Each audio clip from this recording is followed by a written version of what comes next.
Is your 2016-2019 Chevy Volt key fob not working, or is the case open?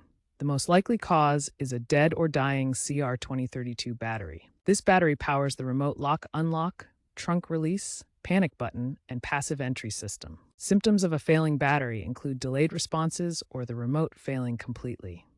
You'll need a new CR2032 battery, 3 volts, a small flathead screwdriver or key fob opener tool, and optionally gloves. A weak or broken case latch may also cause the key fob to pop open. Don't worry, you can fix it yourself.